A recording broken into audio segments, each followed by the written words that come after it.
오늘 주시는 하나님의 말씀은 요한복음 1장 43절로 51절입니다. 다 함께 한번 찾아 받들어 읽겠습니다. 한 목소리로 하나님 말씀을 받들어 읽습니다. 함께요. 시작. 이튿날 예수께서 갈릴리로 나가려 하시다가 빌립을 만나 이르시되 나를 따르라 하시니 빌립은 안드레와 베드로와 한 동네 벳세다 사람이라. 빌립이 나다나엘을 찾아 이르되 모세가 율법에 기록하였고 여러 선지자가 기록한 그 일을 우리가 만났으니 요셉의 아들 나사렛 예수니라. 나다나엘이 이르되 나사렛에서 무슨 선한 것이 날 수 있느냐. 빌립이 이르되 와서 보라 하니라. 예수께서 나다나엘이 자기에게 오는 것을 보시고 그를 가리켜 이르시되 보라, 이는 참으로 이스라엘 사람이라. 그 속에 간사한 것이 없도다. 나다나엘이 이르되 어떻게 나를 아시나이까. 예수께서 대답하여 이르시되 빌립이 너를 부르기 전에 내가 무화과 나무 아래에 있을 때에 보았노라. 나다나엘이 대답하되 랍비여, 당신은 하나님의 아들이시오.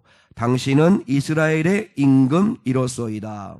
예수께서 대답하여 이르시되 내가 너를 무화과 나무 아래에서 보았다 함으로 믿느냐? 이보다 더 큰 일을 보리라. 또 이르시되 진실로 진실로 너희에게 이르노니 하늘이 열리고 하나님의 사자들이 인자 위에 오르락 내리락 하는 것을 보리라 하시니라. 아멘. 아멘. 이보다 더 큰 일을 보리라. 이보다 더 큰 일을 보리라 하는 제목 가지고 함께 말씀의 은혜를 나누면 좋겠습니다. 오늘 예배 참여하신 우리 모든 우리 식구들이 다 하나님의 놀라운 은혜를 받았으면 좋겠습니다. 마음을 열고 그리고 하나님 말씀을 경청하시면 주님이 반드시 필요한 은혜를 주실 줄 믿습니다. 주님과 성도님들로부터 담임 목사직 위임을 받는 위임 예식을 어제 했습니다. 그리고 이제 맞이하는 오늘 주일날 어떤 말씀을 나누면 좋을까 좀 생각을 해보았습니다.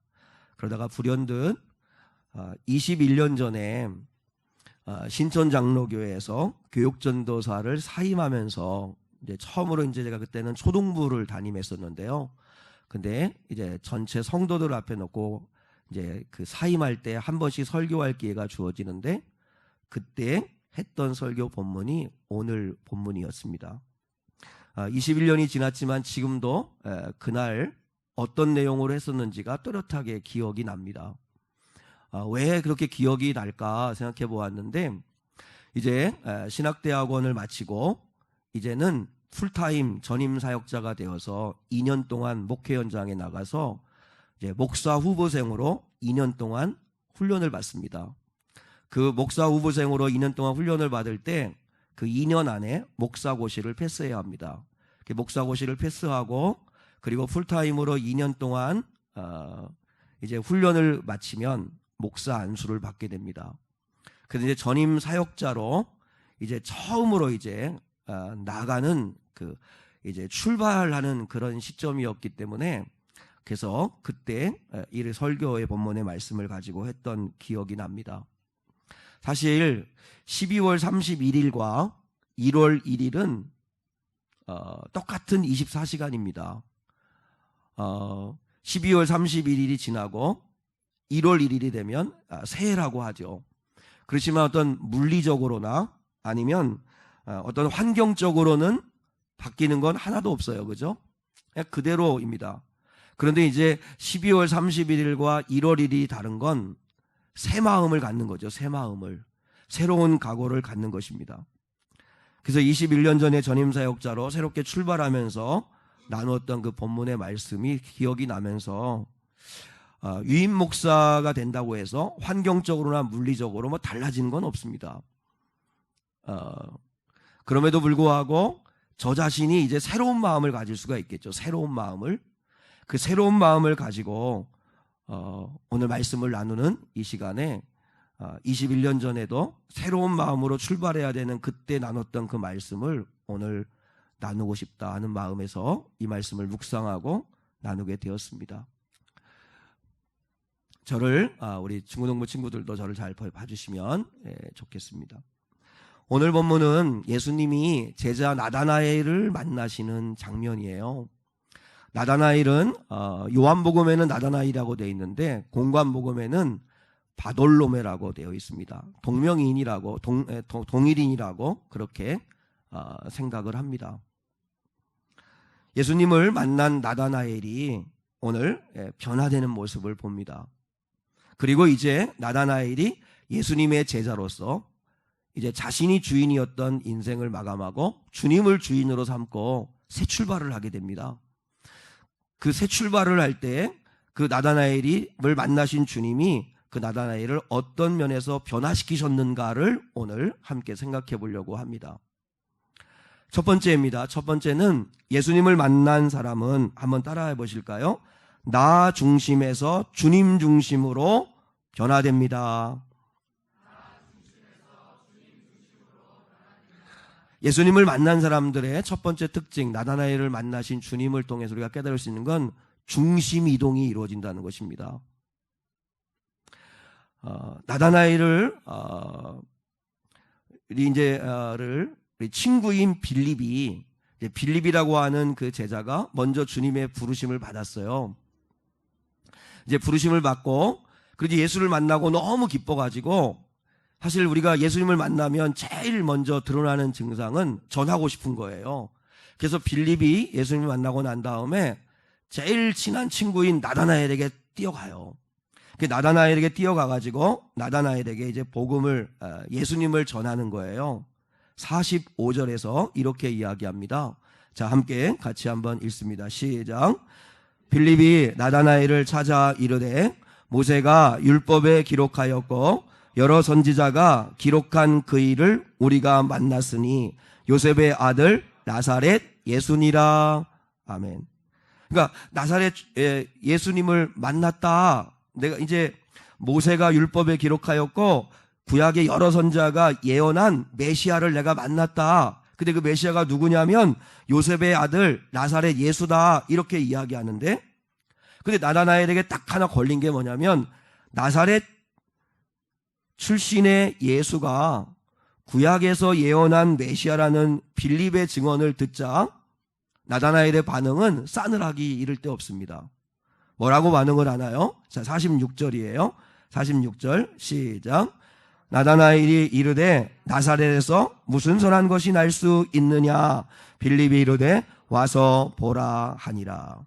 그도 그럴 것이 나사렛은 달동네 같은 곳입니다. 나다나엘은 달동네 나사렛에서 메시아는 고사하고 무슨 인물이 난 적이 있더냐. 그러니까 어떻게 보면 비웃은 거죠. 이제 빌립이 막 격앙된 어떤 흥분된 상태로 달려와가지고 내가 메시아를 만났어. 하나님이 정말 구약에 예언한 메시아를 보내셨어. 그분이 누군데? 요셉의 아들 나사렛 예수야. 그랬더니 갑자기 싸늘하게 얼굴이 바뀌면서 나사렛에서 무슨 선한 것이 날 수 있어? 나사렛 출신이라고? 무슨 말도 안 되는 말을 하고 있어. 근데 이렇게 얘기하는 거예요. 왜냐하면 그 당시 역사상으로도 이스라엘 역사상 한 번도 걸출한 인물이 배출된 적이 없는 곳이 나사렛이었습니다. 나사렛은요, 한 당시 기록에 의하면 한 100가구 정도 사는 그냥 시골 마을입니다. 그러니까 거기에 무슨 인물이 날 거라고는 누구도 기대하지 않는 그냥 그런 마을입니다. 근데 거기에서 메시아가 났다고 하니까 나다나엘이 도저히 이해할 수가 없는 거죠. 근데 이렇게 반응하는 나다나엘을 한번 생각해 보죠. 나다나엘은 지금 선입견, 편견에 사로잡혀 있는 거예요. 지금 자기 생각이 꽉 차 있는 거예요. 지금 뭐냐면 나다나엘은 지금 자기 생각이 차 있어서 나사렛에서 무슨 선한 것이 날 수 있어 라고 하는 그 생각에 사로잡혀서 그래서 빌립이 전해주는 어떤 말도 들으려고 하지 않는 그런 상태인 거죠. 우리 그 노래 가운데 그게 있잖아요. 내 안에 내가 너무 많아 주님이 쉴 곳이 없다 하는 그런 말처럼 지금 나다나엘은 자기 생각, 자기 판단, 자기 지식, 자기의 생각으로 가득한 거예요. 지금 중심이 지금 자기로 지금 가득해 있는 거예요. 근데 그런 나다나엘이 주님을 만나 변화됩니다. 그리고 이제 마음속에 주님을 모시고 주님을 따라가는 삶을 이제 살게 된다는 것입니다.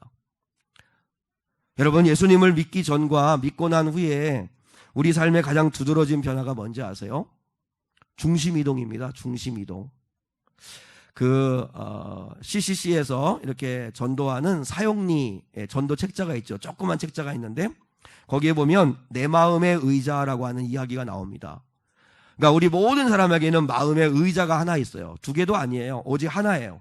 마음의 의자가 하나가 있는데 그 예수님을 믿기 전에는 그 마음의 의자에 내가 앉아 있어요. 내가. 그리고 그 그림에 보면 주님은 밖에 계세요. 문 밖에. 그러니까 주님과 전혀 상관없이 내 마음대로, 내 생각대로, 내 뜻대로, 내가 하고 싶은 대로, 내가 옳은 대로, 내가 가득한 상태 살아가는 게 예수 믿기 전의 모습이라는 거죠. 근데 예수 믿고 난 다음에는 그 마음의 의자에 누가 앉아 계시냐면 주님이 앉아 계세요. 주님이 내 마음의 의자에 딱 앉아 계시고 그리고 나는 그 주님 발 아래 앉아 있는 모습. 그게 예수를 믿고 난 다음에 변화된 모습이라는 거죠. 우리 사랑하는 성도들의 마음의 의자에는 누가 앉아 계세요? 나예요? 주님이에요? 우리의 신앙을 한번 점검해 보았으면 좋겠다 하는 거예요.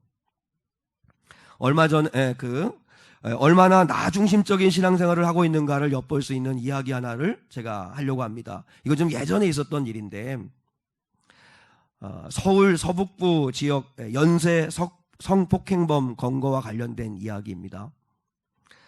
경찰들에게 일명 마포 발발이라고 하는 별명을 얻을 이제 31살 된 범인 이야기입니다. 이 15개월 동안 1년 3개월 동안요 13살 어린이부터 46살 여성에 이르기까지 총 13명의 여성을 성폭행하고 한 건의 절도 행각을 벌였던 혐의로 이 마포 발발이라고 하는 이 사람이 잡혔습니다. 근데 막상 이제 구속해가지고 조사해 보니까요 밝혀진 것만 24건이나 됐다고 그래요. 참 정말 많은 나쁜 일을 한 사람이죠.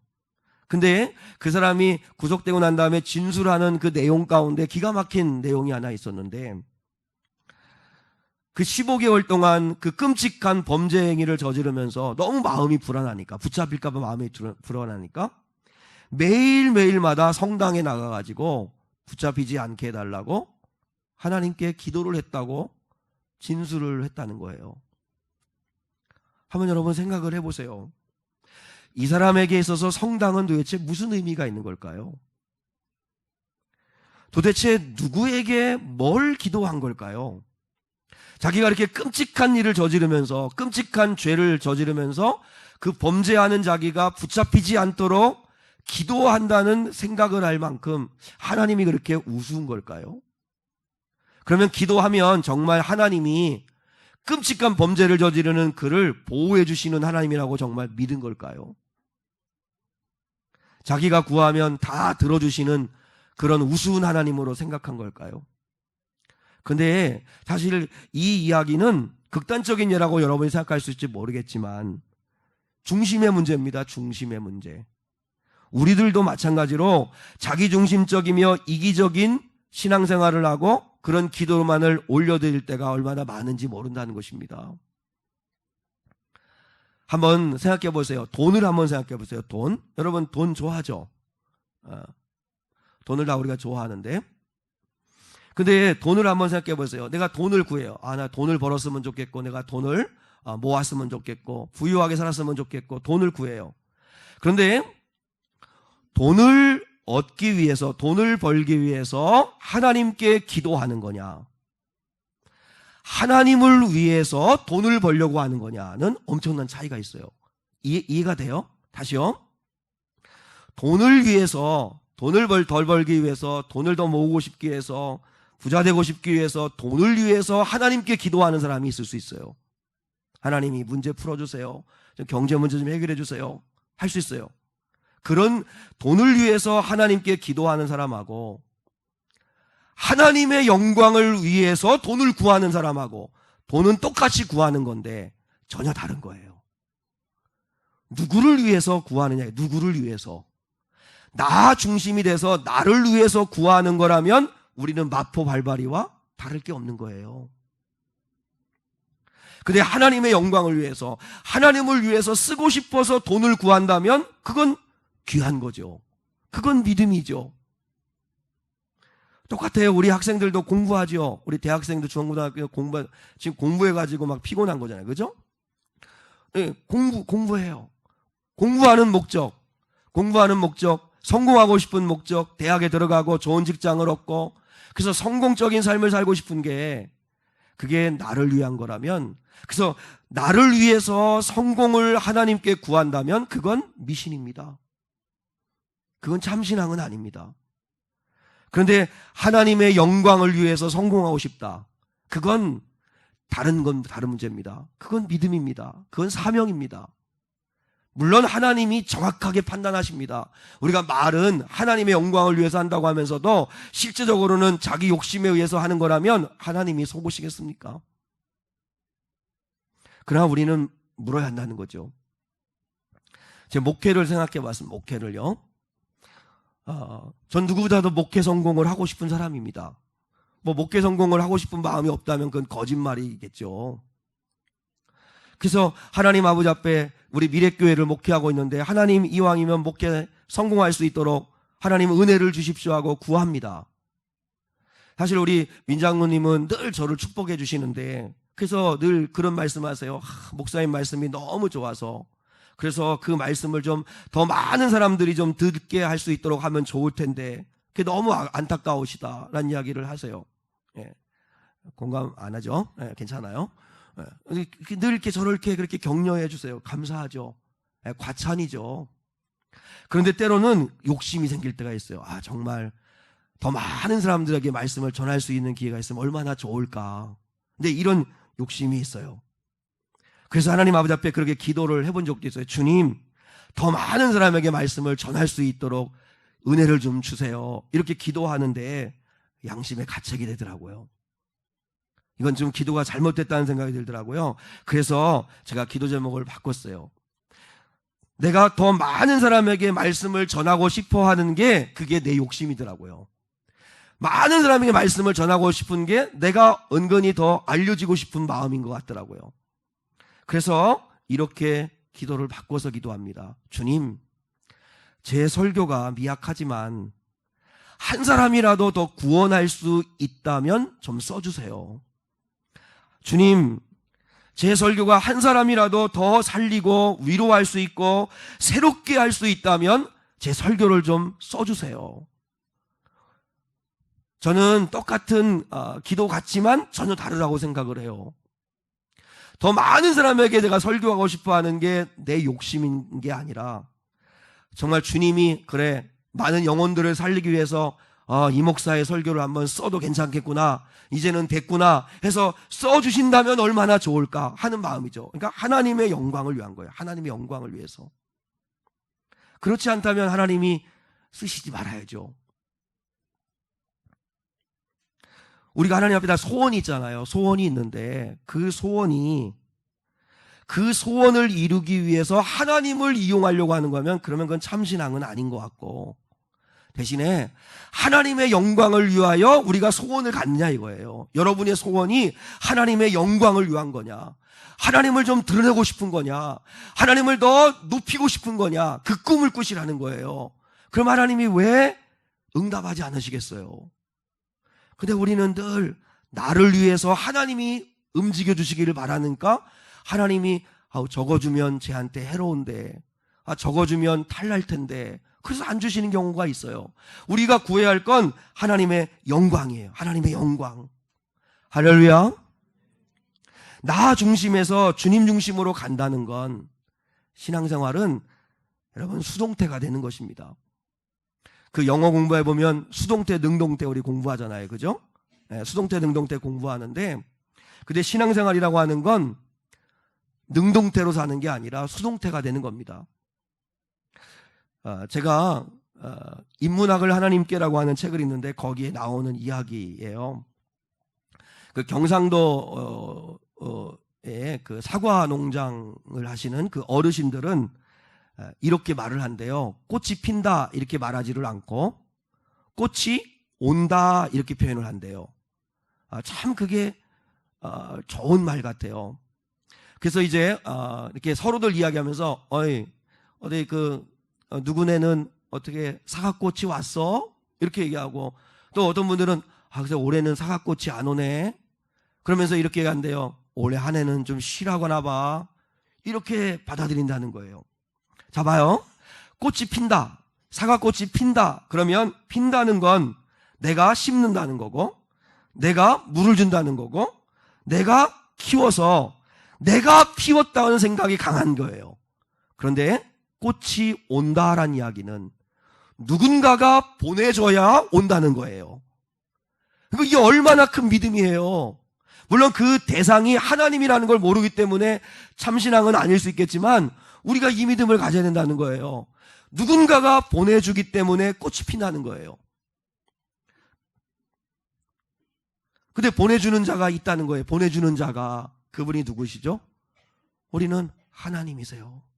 하나님. 그래서 꽃이 오는 거예요. 열매가 오는 거예요. 내가 뭔가 해서 내가 정말 그거 일을 해내는 게 아니라 하나님께로부터 오는 거라는 거죠. 저는 이 믿음이 저와 여러분에게 있을 수 있기를 주님의 이름으로 축복합니다. 그래서 믿음은 수동태입니다. 받는 겁니다. 주님이 주셔야 받는 겁니다.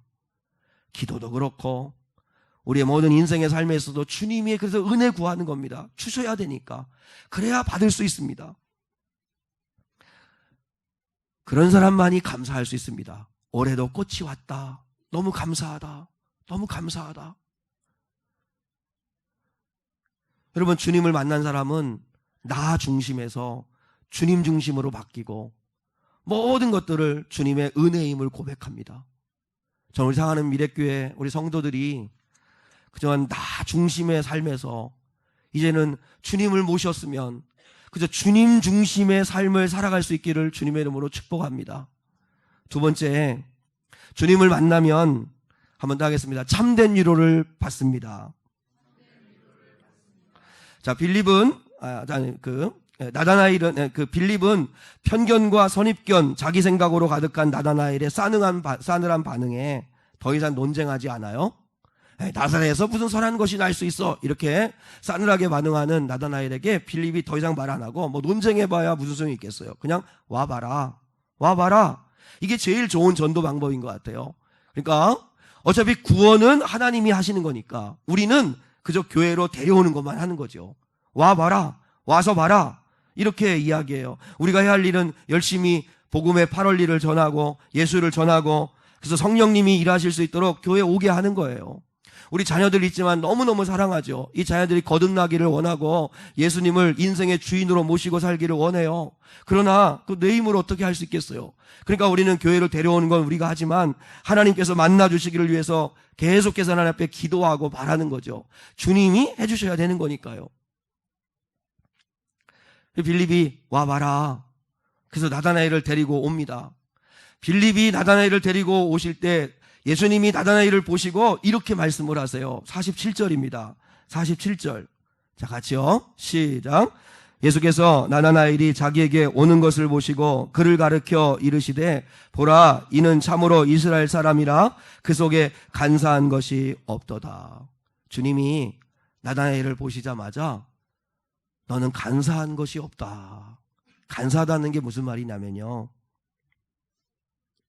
원칙 없이 자기 이익을 위해서라면 무슨 짓이라도 서슴없이 저지르는 마음의 상태. 여기 붙었다 저기 붙었다.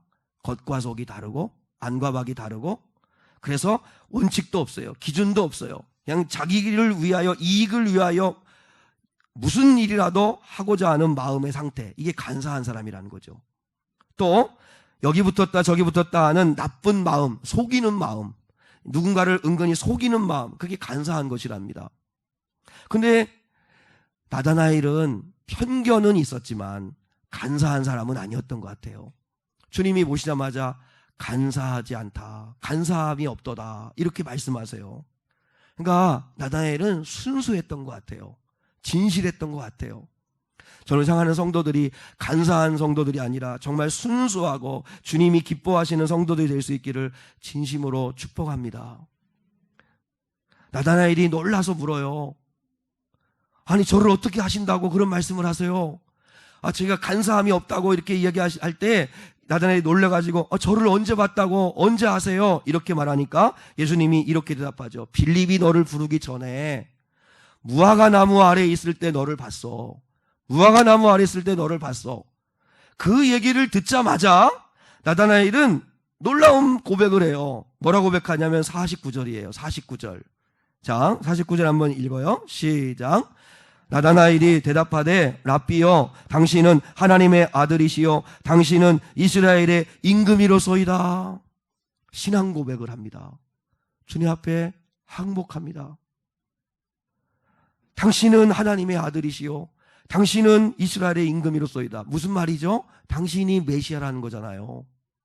아까는 나사렛 출신에서 무슨 메시아가 나와 이렇게 싸늘하게 반응하던 그가 예수님을 만나자마자 당신이 메시아입니다. 하나님의 아들이십니다. 이렇게 얘기하는데 그렇게 말하게 된 이유가 뭐예요? 예수님이 너 무화과 나무 아래 있을 때 너를 봤어. 이 말 때문이었어요. 그러면 도대체 무화과 나무 아래에 있을 때라는 게 무슨 말이길래 나다나엘이 주님 앞에 항복하는가, 메시아인가를 고백하는가 하는 거예요. 무화과 나무 아래라고 하는 걸 구약시대 때는 어떤 의미였냐면 하나님이 주시는 복과 평안을 누리는 상태를 이야기해요. 그게 어디에 잘 나와 있냐면 열왕기상 4장 25절에 이렇게 말씀해요. 솔로몬이 사는 동안에 유다와 이스라엘이 단에서부터 부엘살바에 이르기까지 각기 포도나무 아래와 무화과 나무 아래에서 평안히 살더라. 이런 말씀이 나와요. 그러니까 하나님이 주신 평화, 완전한 은혜의 상태, 이게 무화과 나무 아래, 포도나무 아래, 무화과 나무나 포도나무는 다 풍성한 열매가 있는 나무들이잖아요.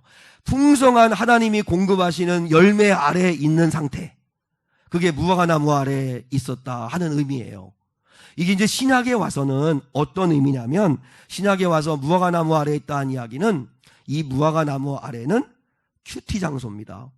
경건의 장소입니다. 경건의 장소. 그러니까 무슨 말이냐면 나다나엘을 주님이 아신 거예요.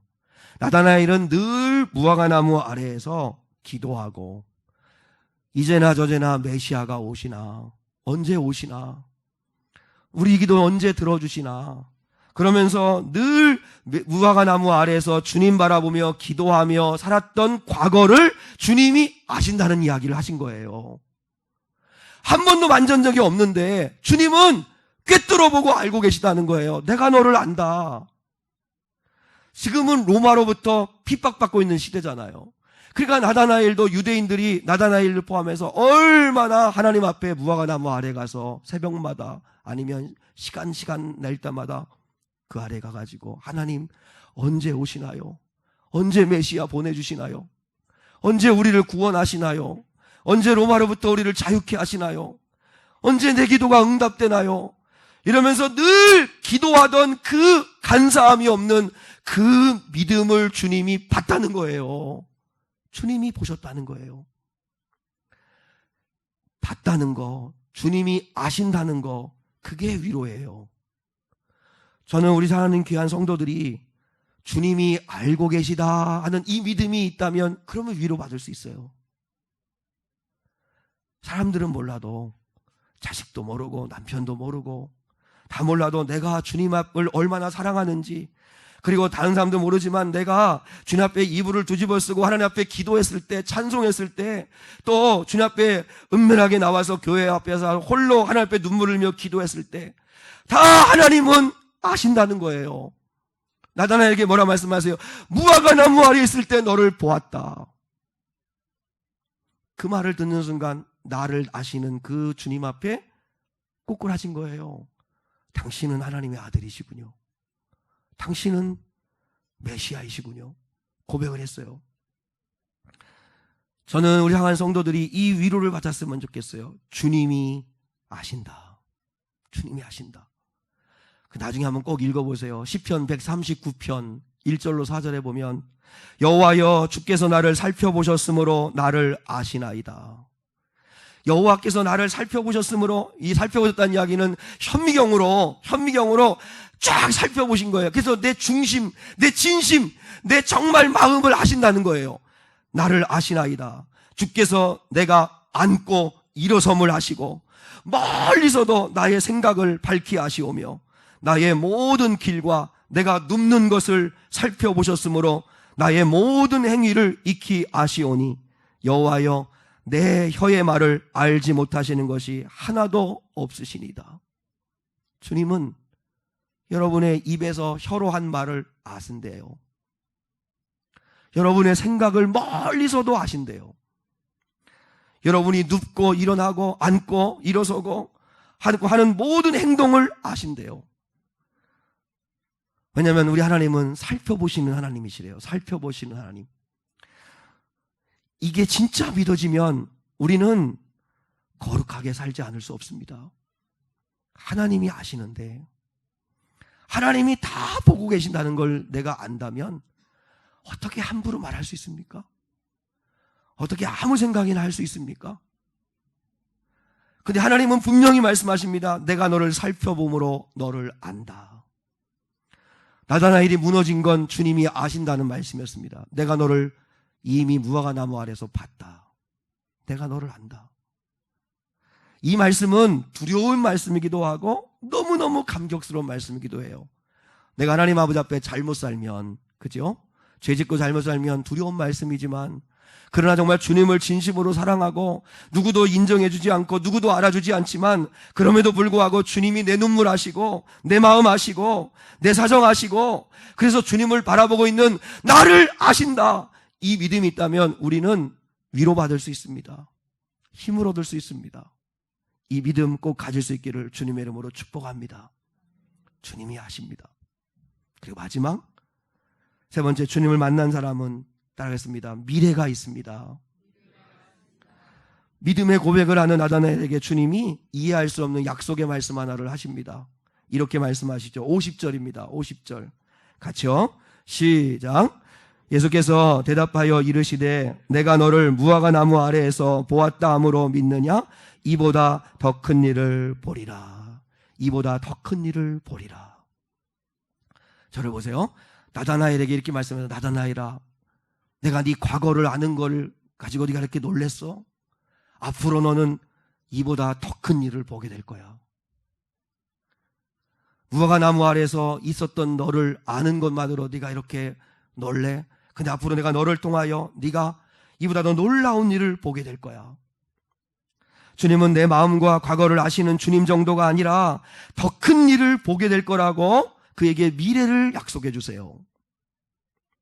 앞으로 보게 될 더 큰 일은 큰 복, 더 큰 축복, 그걸 말하는 건 아니에요. 그러면 이보다 더 큰 일을 보리라 하는 게 도대체 무슨 의미일까? 주님이 부연 설명을 해주셨어요. 51절에서. 자, 51절을 한번, 마지막입니다. 같이 한번 보겠습니다. 시작. 또 이르시되 진실로 진실로 너희에게 이르노니 하늘이 열리고 하나님의 사자들이 인자 위에 오르락 내리락 하는 것을 보리라 하시니라. 이보다 더 큰 일을 볼 거라고 얘기했는데, 근데 무엇을 예를 들어 주셨냐면 창세기 28장에 여러분 이 말씀을 아시죠? 하늘이 열리고 하나님의 사자들이 사닥다리에서 오르락 내리락 하는 것을 네가 보리라, 이렇게 말씀하시는데, 이건 야곱이 형 에서를 피해가지고 하란에서 브에셀바로 도망을 가려고 할 때, 브에셀바에서 하란으로 도망을 갈 때 노숙을 하게 되잖아요. 근데 너무너무 이 야곱이 두렵고 불안한 마음에서 잠을 들었는데, 그때 그 꿈속에서 보았어요. 사닥다리가, 하늘과 땅을 연결하는 사닥다리가 쫙 놓이더니 하나님의 천사들이 오르락 내리락 하는 걸 본 거예요. 그리고 하나님의 음성을 들어요. 그 이야기를 주님이 하시면서, 그러면서 그런 일을 네가 보리라, 이렇게 말씀하시는 거예요. 한번 여러분들 여쭤볼게요. 사닥다리는 뭐 하는 걸까요? 사닥다리는 뭐 하는 거죠? 사약다리는 이렇게 낮은 곳에서 높은 곳으로 올라가려고 할 때 쓰는 거예요. 그죠? 근데 낮은 곳에서 높은 곳으로 올라갈 때도 사약다리를 쓰지만 오늘 하나님이 약속한 이 사약다리, 다시 말하면 그 야곱에게 만나셨던 그 사약다리는 하나님이 야곱에게 내려오시려고 놓으신 사약다리였어요. 내려오시려고. 그러니까 우리 하나님은 내려오시는 하나님이세요. 우리에게로 오시는 하나님이세요. 오시는 하나님. 하나님이 오셨잖아요. 하나님이 야곱에게 오셨어요. 야곱이 간 게 아니에요. 하나님이 오셨어요. 구원도 하나님이 주신 거예요. 하나님이 야곱에게 내려오시려고 사약다리를 놓으신 거예요. 하늘이 열리고 하나님의 사자들이 내려와서 오르락내리락 하면서 그러면서 하는 그 놀라운 일들을 네가 보게 될 것이라고. 다시 말하면 하나님도 지금 나다나엘에게 지금 주님이 이 말씀을 하시는 건 이제 네가 앞으로 큰 일을 보게 될 건데 하나님이 이 땅에 오시는 일을 네가 보게 될 거라고 말씀하시는 거예요. 그러면 나다나엘이 본 게 뭐예요? 예수님이 이 땅에 오셔서 우리 모든 인류를 구원하시려고 하시는 그 사건을 보잖아요. 나다나엘은 예수님의 제자니까 봤잖아요. 예수님이 메시아라는 걸 보았고, 예수님이 우리의 죄를 짊어지시고 십자가에 달리시는 걸 봤고, 그리고 죽으신 예수님이 3일 만에 다시 살아나시는 걸 봤고, 그리고 그 예수님이 감난산에서 하늘로 올라가시는 걸 봤고, 그리고 예수님이 말씀했잖아요. 내가 반드시 다시 오리라 하는 약속을 봤잖아요. 나다나엘은 놀라운 걸 봤어요. 구원을 봤어요. 예수님이 이 땅에 인간으로 내려오셔서 우리 위에 십자가 대신 지시고, 그리고 사망 권세에 계시고 사흘 만에 부활하셨다가 다시 올라가신 걸 보았어요.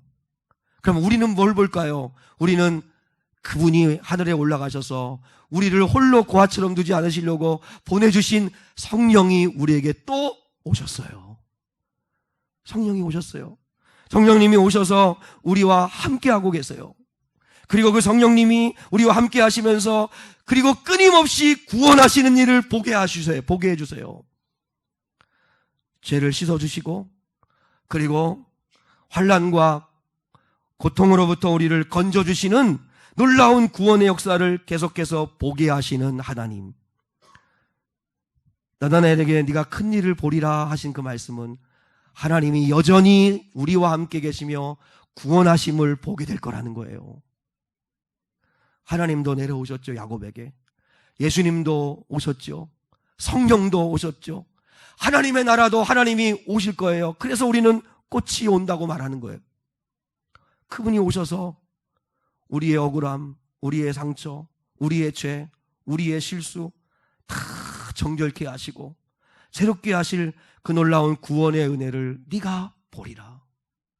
우리 교회가 무엇을 봐야 할까요? 이런 구원의 은혜를 봐야 되지 않을까요? 한 영혼이라도 더 주님께 돌아와서 죄사함 받고 하나님의 거룩한 자녀가 되고 그리스도의 제자로서 하나님 앞에 영광 돌리는 구원의 역사들을 우리가 볼 수 있으면 좋겠습니다. 그런 미래를 약속하신 거죠. 그리고 한 가지만 더, 기도의 약속이라고 생각합니다.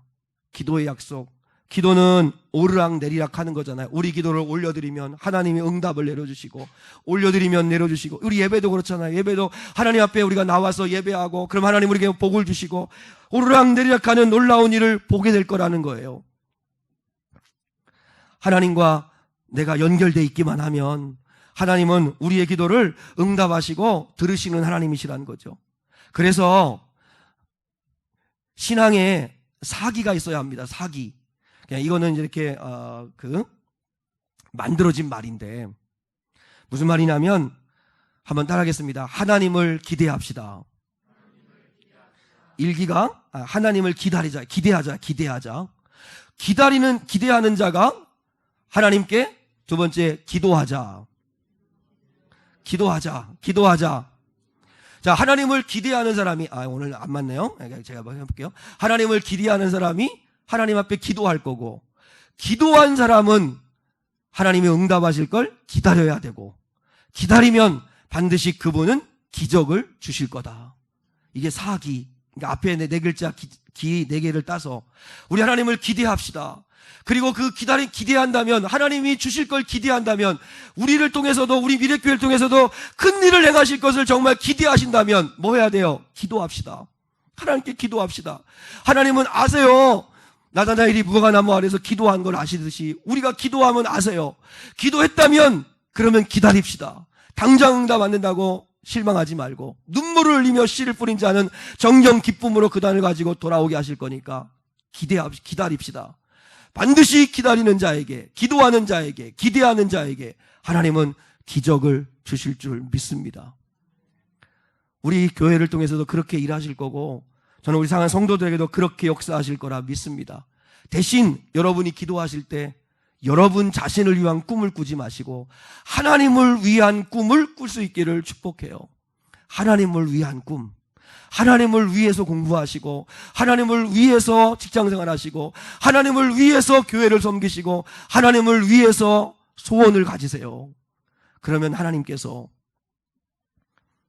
반드시 오르락내리락 하듯이 사약다리를 놓아주신 그 하나님, 우리에게 오셔서 기적을 베풀어 주실 줄 믿습니다.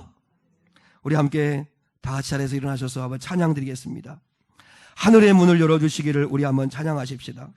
앞으로 금요일부터 다니엘 기도회가 시작이 됩니다.